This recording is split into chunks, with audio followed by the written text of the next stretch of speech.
Donc, c'est notre deuxième rencontre, survol de l'Ancien Testament. Là, on fait juste mettre la table. On va mettre la table pendant un bon petit bout parce que c'est juste des petits blocs de 25 minutes. Mais on regarde l'arrière-plan historique pour voir, c'est important pour bien comprendre la Bible, avoir une idée du contexte historique.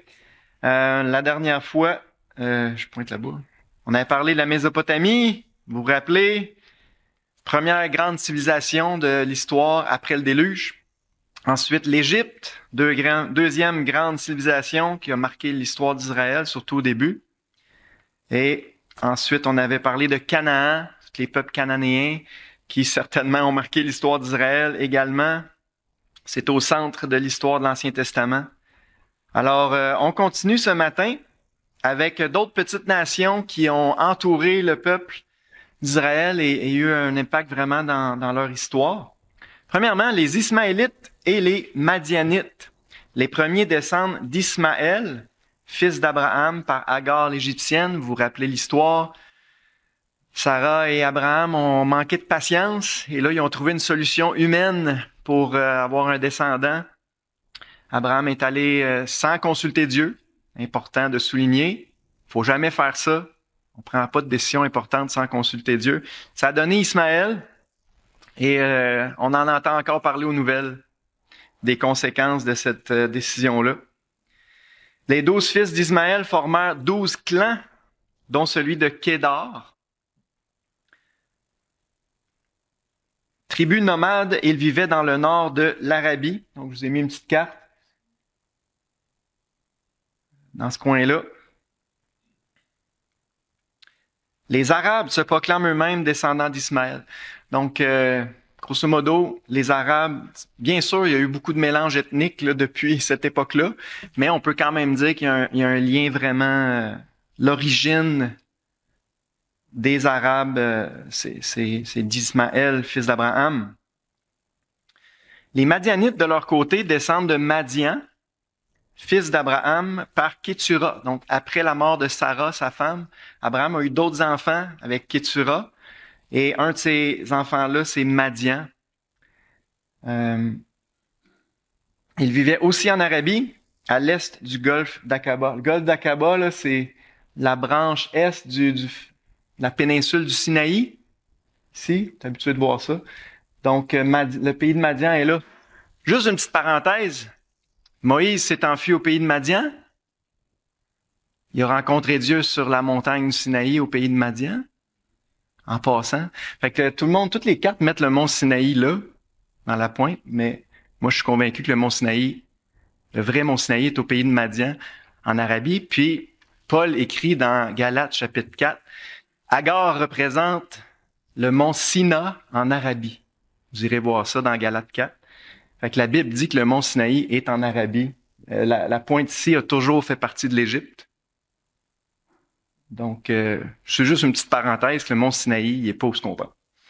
Donc, c'est juste ici pour situer deux peuples qui ont eu un impact dans l'histoire d'Israël, les Arabes, les Ismaélites et les Madianites.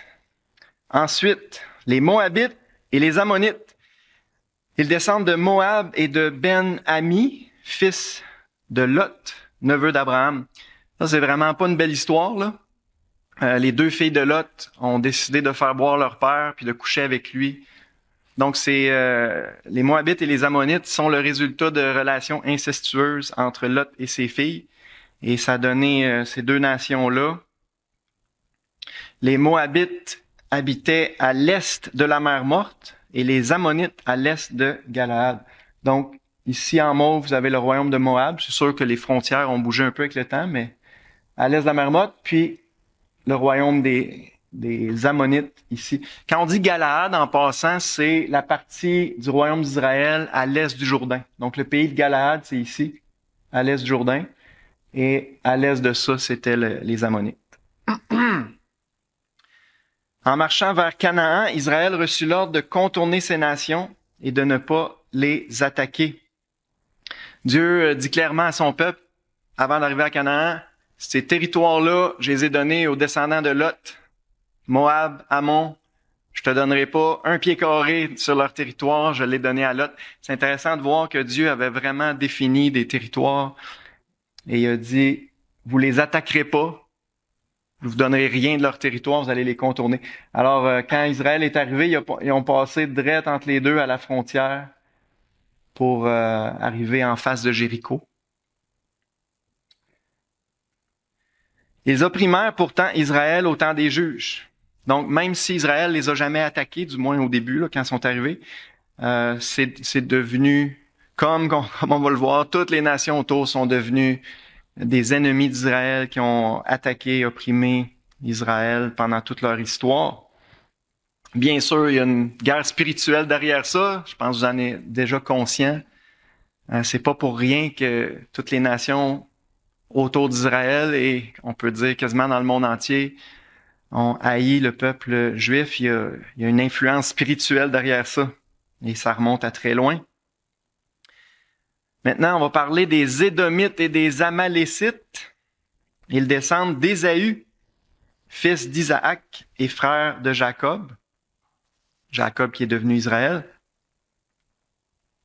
Les Amalécites descendent d'Amalek, qui était le petit-fils d'Isaü. C'est pour ça qu'on les met souvent ensemble. Amalek, petit-fils d'Isaü.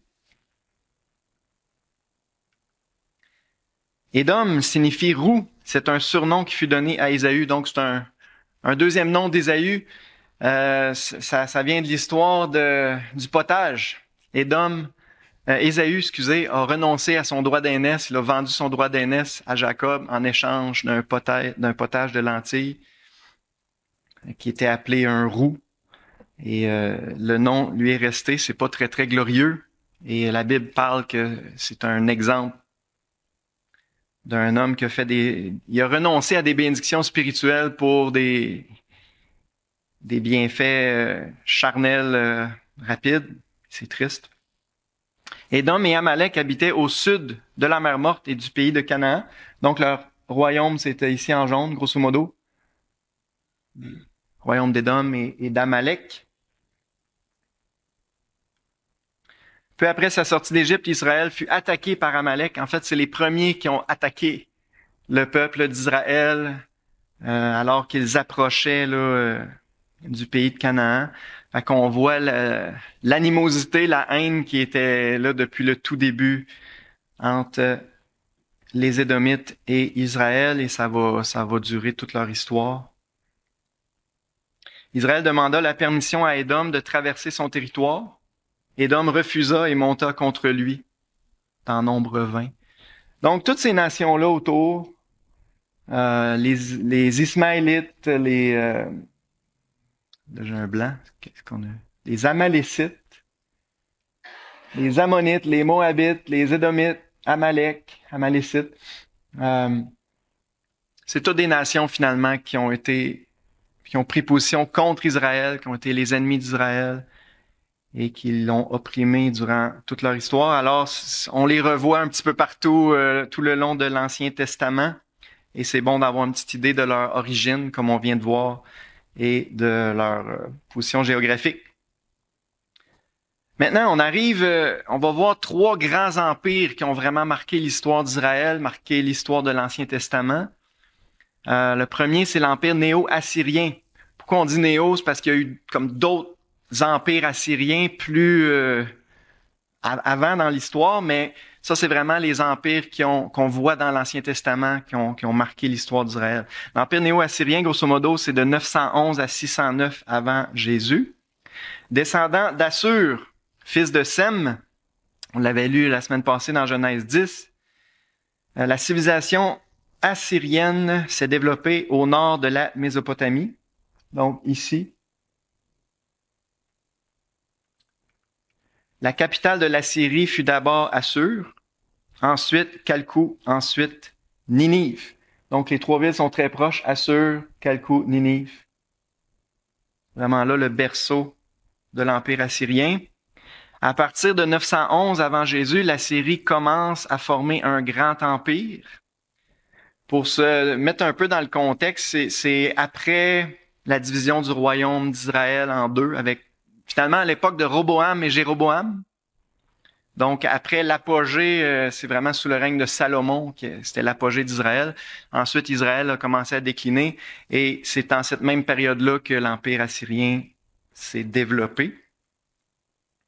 Vers 750, l'armée assyrienne pénètre en Israël et vers 735, elle annexe une partie de son territoire. On va lire quelques versets. 2 Rois, je vous invite à tourner. Deuxième livre des Rois, chapitre 15.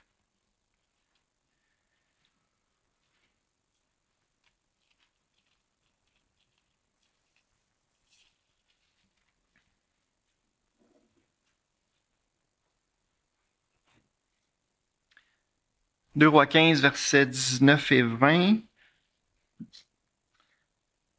Poul, roi d'Assyrie, vint dans le pays, et Ménahem donna à Poul 1000 talents d'argent pour qu'il l'aide à affermir la royauté entre ses mains. Ménahem leva cet argent sur tous ceux d'Israël qui avaient de la richesse, afin de le donner au roi d'Assyrie.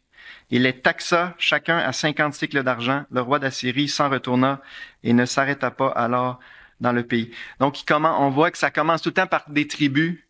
Les empires commencent à imposer leur autorité, puis là, ils sont obligés de commencer à payer. Le royaume d'Israël a commencé à payer un tribut aux Assyriens à ce moment-là. Verset 29. Du temps de Pécache, roi d'Israël, Tiglath-Pileser, roi d'Assyrie, vint et prit Abel-Beth-Maaka, Janoach, Kédesh, Hatzor, Galaad et la Galilée. Ça, c'est tout ce qu'on disait tantôt. Là, le Galaad, c'est toute la partie d'Israël à l'est du Jourdain. La Galilée, c'est toute la partie au nord, proche de la mer de Galilée ou la mer de Tibériade. Donc, les Assyriens ont tout conquis ce territoire-là, tout le pays de Nephtali, et il emmena captifs les habitants en Assyrie. Donc, ce qu'il faut retenir des Assyriens, c'est que c'est eux vraiment qui ont grugé graduellement le royaume d'Israël, le royaume du Nord. Éventuellement, l'ont fait tomber complètement. En 722, ça c'est une date importante, 722, Samarie, qui est la capitale du royaume d'Israël, du royaume du Nord, Samarie tombe aux mains de Salmanasar, c'est la chute du royaume d'Israël et ça va être une chute définitive, contrairement à ce qu'on va voir pour ce qui est du royaume de Juda, où Dieu va permettre un retour d'exil. Pour ce qui est du royaume d'Israël au nord, les 10 tribus, il n'y aura pas de retour. C'est un jugement définitif, une chute définitive. Et c'est l'Empire assyrien qui a été l'instrument entre les mains de Dieu pour juger son peuple qui était complètement tombé dans l'apostasie, l'idolâtrie. On peut lire 2 Rois 17, verset 3. On est là. 2 Rois 17, verset 3. Salmanasar, roi d'Assyrie, monta contre lui et Osée lui fut assujetti et lui paya un tribut. Puis, verset 6. La 9e année d'Osée, le roi d'Assyrie prit Samarie et emmena Israël captif en Assyrie. Il les fit habiter à Kalash et sur le Chabor, fleuve de Gozan, et dans les villes des Mèdes. Donc, le peuple, les survivants d'Israël ont été dispersés en Assyrie, au pays des Mèdes ici. Et là, il y a toutes sortes de théories sur est-ce qu'on peut retracer les 10 tribus perdues d'Israël. Personnellement, je crois qu'ils ont tout simplement été assimilés, mélangés à toutes sortes d'autres nations. Et personnellement, je crois pas qu'on peut les retracer ethniquement. Mais bon, vous pouvez trouver des théories là-dessus sur YouTube. En 701, Sanchérib envahit Juda. Mais il retournera chez lui la tête basse. Grâce à l'intercession d'Ézéchias, Dieu préserve Jérusalem. Et ça, c'est vraiment une belle histoire, une belle épisode de l'histoire de Juda. Ézéchias était un bon roi. Humainement parlant, là, le royaume de Juda et Jérusalem aurait dû tomber aux mains des Assyriens facilement. Mais Dieu est intervenu. On peut lire quelques versets. 2 Rois 18, verset 13.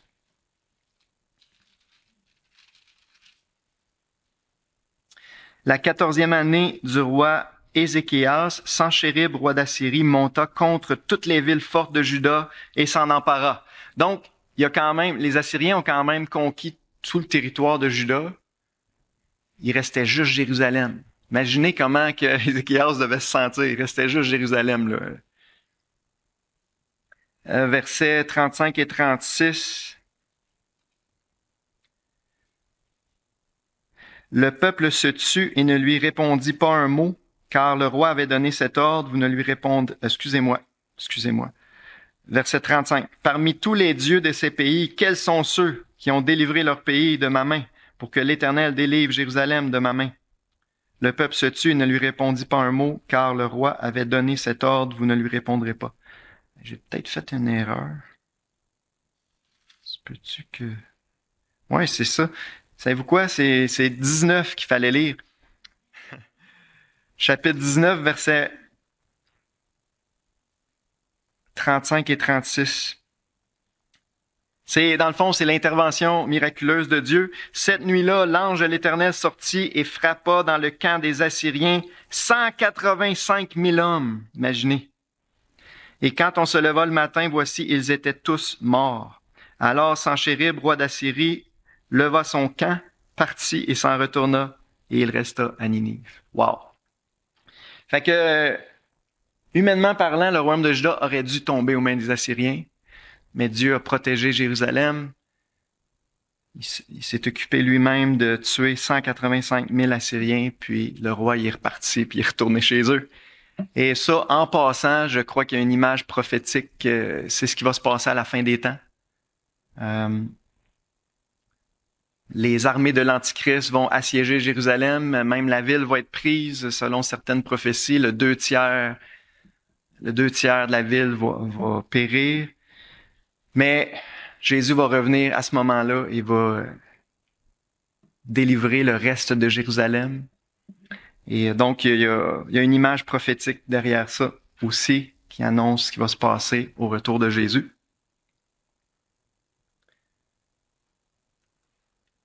L'Empire assyrien atteint son apogée entre 668 et 627 sous le règne d'Assurbanipal.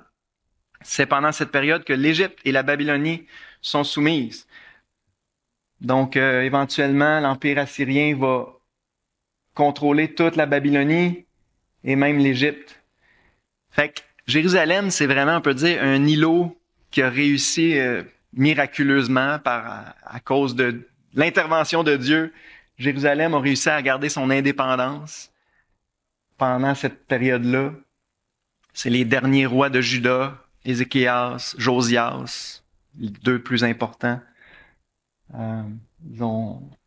Fait qu'on voit que quand on est fidèle à Dieu puis qu'on lui fait confiance, Dieu peut préserver son peuple, même devant un empire humainement imbattable. En 612, Ninive tombe aux mains des Mèdes et des Babyloniens. Donc, les Mèdes et les Babyloniens vont s'unir pour attaquer Ninive.